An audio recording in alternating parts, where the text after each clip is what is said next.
ada 3 kelompok besar. Yang pertama administrasi, informasi, dan pengaduan. Betul, Nah, untuk ketika mendapatkan pelayanan yang kurang mengenakan, semisal ada diskriminasi, Betul. saya ngadunya kemana?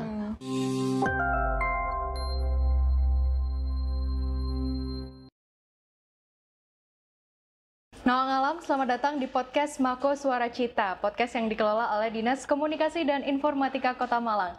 Saya Anya Farasya di hari ini dalam rangka optimalisasi informasi dan juga edukasi tentang program Jaminan Kesehatan Nasional oleh BPJS Kesehatan kepada masyarakat secara umum termasuk kepada para peserta JKN, dan sudah duduk bersama kita narasumber dari BPJS Kesehatan selaku Kepala Bagian Mutu Layanan Kepesertaan BPJS Kesehatan, Bapak Roy Winandra Putra. Bagaimana kabarnya Bapak hari ini? Luar biasa.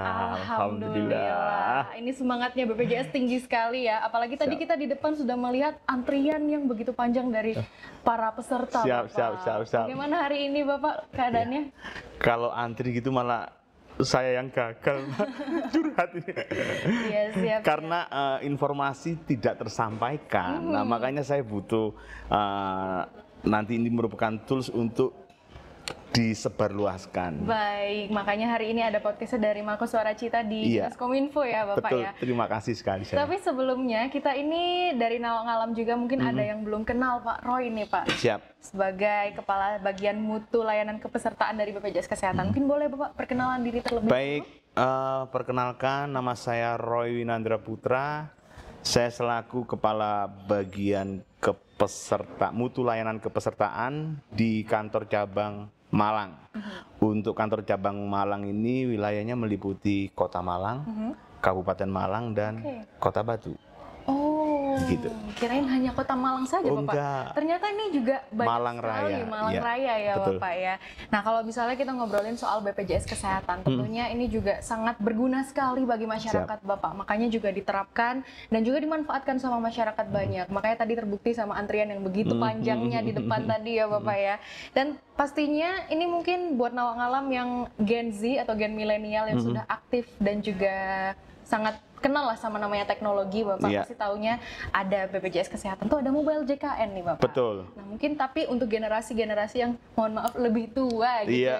Jadi kan kalau misalnya nggak tatap muka sama para customer service-nya itu nggak ngerasa seperti dilayani nih Bapak. Betul. Betul kan. Nah apa itu mungkin bisa dijelaskan sedikit dari mobile JKN itu seperti apa Bapak? Jadi mobile JKN itu adalah suatu inovasi yang dikembangkan sebetulnya untuk memudahkan, mendekatkan peserta untuk mengakses layanan kesehatan. Baik itu mulai dari administrasi, informasi, dan pengaduan tentunya. Kayak gitu. Baik, dan kita kan bisa lihat juga mungkin buat Nawang Alam yang sudah menginstal aplikasinya ya Bapak, karena kan bisa diakses juga di Google Play Store, Betul. di App Store juga banyak sekali. Nah saat memanfaatkan pelayanan kesehatan ini, apakah bisa cuma nunjukin dari aplikasinya aja Bapak? Kalau Bisa. kita ke rumah sakit? Bisa, sudah pasti bisa. Mungkin gitu kan. Itu hanya bukan di sini tapi di seluruh Indonesia. Untuk mengakses layanan kesehatan itu cukup dengan dari mobile JKN tadi. Atau semisal tidak punya HP Android, ya bisa cukup menunjukkan KTP. KTP aja sudah dilayani. Hanya ditunjukkan. Tidak kalau zaman dulu oke lah. Bapak ini minta tolong difotokopi rangkap 5, nanti satu ke poli, satu ke farmasi. Sekarang sudah tidak ada. Betul. Sekarang sudah tidak ada. Betul, karena memang saya ini juga salah satu pengguna mobile JKN Bapak ya, dan juga merasakan bagaimana mudah dan juga gampangnya. Mungkin kalau misalnya orang-orang dulu tuh kalau ke rumah sakit ribet sama administrasinya Bapak ya, apalagi mungkin udah sakit kok malah disuruh ngurus administrasi. Sekarang tinggal nunjukin mobile JKN aja sama kasih KTP juga udah bisa ya Bapak. Nah mungkin ini kan juga banyak ada aplikasi dan juga fitur-fitur yang ada di mobile JKN. Ini kan katanya juga ada perubahan data kepesertaan, terus juga masih banyak lagi, bisa cek juga rumah sakit ada berapa bednya gitu, bisa kan Bapak ya. Nah ini bisa nggak kalau misalnya perubahan data kepesertaan ini dilakukan melalui aplikasi mobile JKN? Bisa. Jadi gini, isi dari Mobile JKN itu menjadi 3 kelompok besar. Ya, yang pertama adalah administrasi, yang kedua adalah informasi, yang ketiga adalah pengaduan.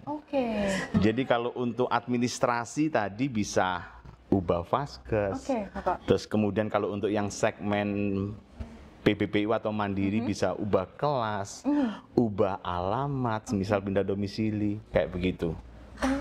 Nah ini juga mungkin apalagi di Kota Malang kan banyak para mahasiswa nih Bapak. Betul. Kan kalau misalnya pindah domisili itu mungkin agak ribet. Boleh jelasin sedikit gimana caranya di Mobile JKN ini bisa pindah domisili Bapak? Jadi kalau untuk khususnya untuk mahasiswa yang ada menempuh pendidikan di Malang ya, karena Malang kan kota pendidikan, kota wisata ya kan. Pak.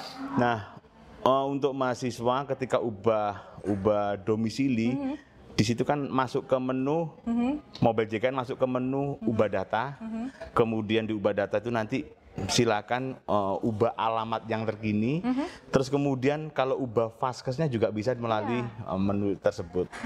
Betul. Gitu. Betul Pak, apalagi kalau Vaskes ini juga mungkin buat kita yang suka pindah-pindah, apalagi anak mahasiswa kan suka pindah kos ya Bapak ya. Mungkin awalnya nanti di daerah dekat kampus, tapi mungkin nanti cari yang lebih murah. Jadi kan Vaskesnya pengen cari yang lebih dekat juga nih Bapak ya. Nah kemudian infonya katanya bisa nih ngambil nomor antrian dari aplikasi Mobile JKN Bapak. Oh bisa. Jadi gini, saran saya kalau untuk mungkin kita kalau mahasiswa yang menempuh pendidikan di Malang, semisal udah diubah Vaskesnya, fasilitas kesehatan itu kan terdiri dari yang namanya puskesmas, terus kemudian klinik pratama dan dokter praktek perorangan. Nah, semisal milihnya di klinik pratama, katakan yang terdekat dengan kos-kosannya. Betul. Ya, begitu ya. Nah, untuk mengakses semisal sakit nih, cukup masuk ke Mobile JKN, nanti ambil nomor antrian. Di situ ada menu yang namanya ambil nomor antrian. Nah, nanti silakan mau ke dokter umum atau dokter gigi kayak gitu bisa.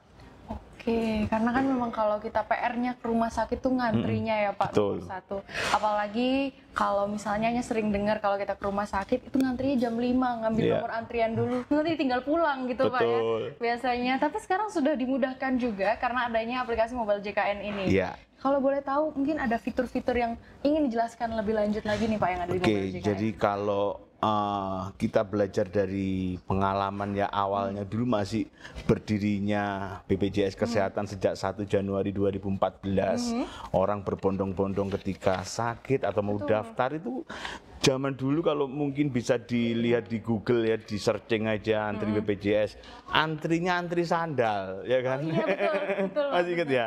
Nah, kita belajar dari situ mengurai itu gimana caranya, makanya kita memunculkan inovasi yang namanya Mobile JKN. Kayak gitu. Nah, ini mengurai itu semua. Jadi semisal nih mau datang jam berapa, tinggal disesuaikan aja. Nanti semisal Mbak Anya, Anda mendapat nomor antrian 26. Sekarang yang sudah berjalan antrian nomor 10. Dikira-kira aja. Satu pasien katakan 10 menit kayak gitu ya. Nanti berarti aku 1 jam lagi baru ke sana kayak gitu. Oh, bisa lihat update-nya juga ya Pak? Bisa. Waduh, ini juga baru tahu nih Pak sebagai Masa sih? Waduh. Betul, karena kan biasanya yang paling update tuh Gen Z ya Pak ya. Pasti kalau misalnya mau ke rumah sakit tuh searching dulu. Bukan langsung datang ke rumah sakit, dia searching dulu. Nggak apa-apa tuh, sakitnya ditahan nggak apa-apa. Pokoknya di sana tuh bisa langsung masuk, bisa langsung dapat kamar rawat inap gitu lah ya Pak. Ternyata bisa seperti itu juga. Sangat menarik sekali. Dan apalagi pastinya banyak juga karena masih dalam proses pengembangan juga katanya. Dan pastinya 267 juta jiwa pastinya dengan karakter yang berbeda-beda. 276 juta jiwa. 276 kembali Bapak. Maaf ya. 276 juta jiwa dengan karakter yang berbeda-beda tentunya ya peserta JKN yang ada di seluruh Indonesia. Pastinya ada keluhan nih Bapak. Nah, itu apakah bisa disampaikan juga dari aplikasi Mobile JKN? Bisa, kan tadi sudah saya sampaikan. Ada 3 kelompok besar. Yang pertama administrasi, informasi dan pengaduan. Nah, untuk ketika mendapatkan pelayanan yang kurang mengenakan, semisal ada diskriminasi. Betul. Saya ngadunya kemana? Masa cari Pak Roy, oleh Pak Roy ini kantor, nah, kayak gitu kan? Betul. Masa Pak Roy ngurusin seluruh Indonesia ya Pak? Bisa melalui aplikasi Mobile JKN. Nanti cari aja di menu pengaduan. Nah, klik aja di menu pengaduan tersebut. Kejadiannya ada di mana? Kalau ada eviden bisa disampaikan. Kita ada SLA-nya, karena kalau pengaduan itu ada di bagian saya kan, karena jabatan saya tadi kan mutu layanan kepesertaan, sehingga mutu yang tidak sesuai, itu nanti ada penyesalan saya, khususnya untuk Malang Raya, kayak begitu. Silakan diklik aja kejadiannya di mana. Pengaduannya apa, segera kita nanti tidak lanjuti. Wah, keren banget ya. Berarti semua yang ada di Malang Raya ini Pak Roy udah tahu ya aduannya seperti apa Bapak ya. Baik, kemudian fitur apa lagi nih Bapak yang bisa dimanfaatkan sama peserta dari fiturnya Mobile JKN? Baik, di fitur Mobile JKN itu ada yang namanya, yang pertama informasi. Informasi itu juga kita semisal berada katakan di Surabaya. Betul. Iki vaskes terdekatnya di mana ya? Di Gubeng, aduh, mana ya, kan bingung. Nah, tapi ketika buka Mobile JKN, itu kan ada menu yang namanya cari lokasi. Nah, cari lokasi tersebut, diklik aja, pilih, kalau milih klinik, dia akan mencari klinik yang terdekat HP itu ketika aktif di mana. Betul. Zonasinya HP itu di mana, lah itu dia akan mencari, oh klinik ini Delta, kayak gitu. Rumah sakit, ya juga semuanya ada.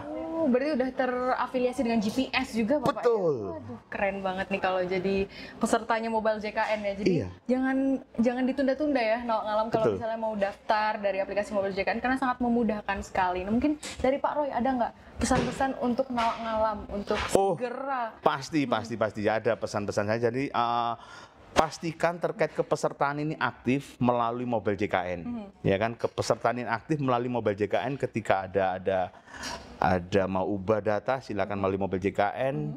Kenapa kok kepesertaan aktif? Ada satu manfaat tambahan, manfaat tambahan yang tidak didapat di mana aja, hanya di Malang ini.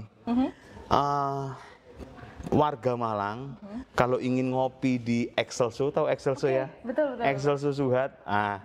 Tunjukkan kepesertaan aktif melalui Mobile JKN, nanti mendapat diskon 20%. Tidak hanya untuk sakit. Coba. Ternyata juga buat healing Bapak ya. Juga buat mental Pak, kalau misalnya yang anak-anak zaman sekarang pastinya ya Pak ya. Jadi ngopi juga bisa tuh dapat diskon dari peserta di Mobile JKN. Jangan lupa untuk dicoba juga nih Nawak Ngalam. Baik, Nawak Ngalam itu adalah salah satu dari 4 podcast yang akan kita laksanakan di BPJS Kesehatan ya. Jadi tadi ada membahas soal Mobile JKN ya Bapak. Masih ada video-video selanjutnya yang akan membahas yang gak kalah pentingnya dari Mobile JKN juga. Jadi jangan lupa untuk nonton video selanjutnya. Dan saya Anya Farasya, pamit undur diri dan sampai jumpa lagi di podcast selanjutnya.